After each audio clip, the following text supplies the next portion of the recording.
ಚಿಂತಾಮಣಿ ಮತ್ತು ಮದನಪಲ್ಲಿ ಮುಖ್ಯ ರಸ್ತೆಯ ದಂಡೋಪಾಳ್ಯದ ಐಮಿರೆಡ್ಡಿಪಲ್ಲಿ ಗೇಟ್ ಬಳಿ ಭಾನುವಾರ ಬೆಳಗ್ಗೆ 11 ಗಂಟೆಯಲ್ಲಿ ನಡೆದ ಭೀಕರ ಅಪಘಾತ. ಖಾಸಗಿ ಬಸ್ ಹಾಗೂ ಕಾರಿನ ಮಧ್ಯೆ ಭೀಕರ ಅಪಘಾತ ಸಂಭವಿಸಿದೆ. ಕಾರಿನ ಚಾಲಕ ಸ್ಥಳದಲ್ಲೇ ಸಾವನ್ನಪ್ಪಿದ ಘಟನೆ ನಡೆದಿದೆ.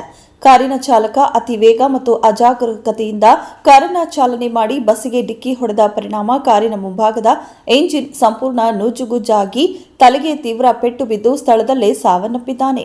ಅಪಘಾತದ ರಭಸಕ್ಕೆ ಬಸ್ಸಿನ ಮುಂಭಾಗದ ಚಕ್ರಗಳು ಹಾಗೂ ಗಾಜುಗಳು ಪುಡಿಪುಡಿಯಾಗಿವೆ. ಕಾರಿನ ವೇಗದ ರಭಸಕ್ಕೆ ಕಾರಿನ ಮುಂಭಾಗ ಗುರುತಿಸಲಾಗದಂತಹ ಹಂತಕ್ಕೆ ತಲುಪಿದೆ.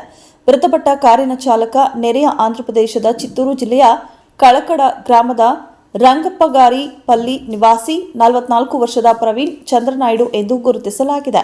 ಕಾರಿನಲ್ಲಿ ಸಿಕ್ಕಿ ಹಾಕಿಕೊಂಡಿದ್ದ ಶವವನ್ನ ಪೊಲೀಸರು ಜೆಸಿಬಿ ಮೂಲಕ ಹೊರತೆಗೆದು ಚಿಂತಾಮಣಿ ಸರ್ಕಾರಿ ಆಸ್ಪತ್ರೆಗೆ ರವಾನಿಸಿದ್ದಾರೆ.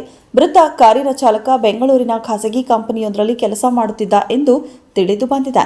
ಕಾರಿನ ಚಾಲಕ ಇಂದು ಬೆಳಗ್ಗೆ ಭಾನುವಾರ ಬೆಂಗಳೂರು ಹಾಗೂ ಮದನಪಲ್ಲಿ ರಸ್ತೆಯ ಮಾರ್ಗವಾಗಿ ತನ್ನ ಸ್ವಗ್ರಾಮಕ್ಕೆ ತೆರಳುವ ಸಂದರ್ಭದಲ್ಲಿ ಈ ಒಂದು ಘಟನೆ ಸಂಭವಿಸಿದೆ. ಇನ್ನು ಖಾಸಗಿ ಬಸ್ ನೆರೆಯ ಆಂಧ್ರಪ್ರದೇಶ ಮದನಪಲ್ಲಿ ಹಾಗೂ ಚಿಂತಾಮಣಿ ಮಾರ್ಗವಾಗಿ ಬೆಂಗಳೂರಿಗೆ ಹೋಗುತ್ತಿದ್ದು ಎಂದು ಎನ್ನಲಾಗಿದೆ. ಇನ್ನು ಬಸ್ಸಿಗೆ ಸಂಬಂಧಿಸಿದಂತೆ ಬಸ್ಸಿನ ಚಾಲಕ ಹಾಗೂ ಸಾರ್ವಜನಿಕರಿಗೆ ಸಣ್ಣ ಪುಟ್ಟ ಗಾಯಗಳಾಗಿವೆ ಎಂದು ತಿಳಿದು ಬಂದಿದೆ. ಖಾಸಗಿ ಬಸ್ಸಿನಲ್ಲಿ ಇದ್ದ 30 ಮಂದಿ ಪ್ರಯಾಣಿಕರು ಸದರಿ ರಸ್ತೆಯ ಬೇರೆ ಬೇರೆ ಬಸ್ಸುಗಳ ಮೂಲಕ ಬಂದು ವಿವಿಧ ಆಸ್ಪತ್ರೆಗಳಿಗೆ ಹೋಗಿ ಚಿಕಿತ್ಸೆ ಪಡೆದು ವಾಪಸ್ ಆಗಿದ್ದಾರೆ ಎಂದು ತಿಳಿದು ಬಂದಿದೆ. ಅಪಘಾತ ತಿಳಿಯುತ್ತಿದ್ದಂತೆ ಚಿಂತಾಮಣಿ ಉಪವಿಭಾಗದ ಡಿವೈಎಸ್ಪಿ ಮುರಳೀಧರ್, ಪಿಎಸ್ಐ ಶಿವಕುಮಾರ್, 112 ಪೊಲೀಸರು ವಾಹನದ ಅಪಘಾತದ ಸ್ಥಳಕ್ಕೆ ಭೇಟಿ ನೀಡಿ ಪರಿಶೀಲನೆ ಮಾಡಿ ಮುಂದಿನ ಕ್ರಮ ಕೈಗೊಂಡಿದ್ದಾರೆ.